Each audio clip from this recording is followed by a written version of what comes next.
Tila nga may magbabalik kapamilya ngayon.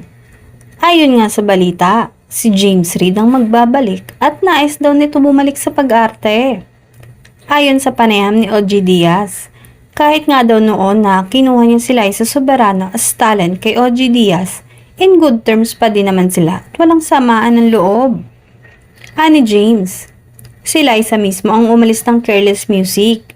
Sa ngayon daw ay mas focus umano si Liza sa karir niya sa LA.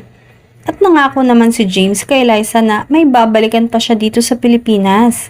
Sabi pa ni James ay may pag-uusap na daw sila ng ABS-CBN executives para sa kanyang comeback para sa mga gagawing proyekto. At natanong din naman siya na kung may posibilidad din ba na magkaroon sila ng comeback project ng dati niyang ka-love team na sina Dean Lustre. Ani James, malabo na daw ata at respeto na din sa kanyang girlfriend na si Isa Pressman.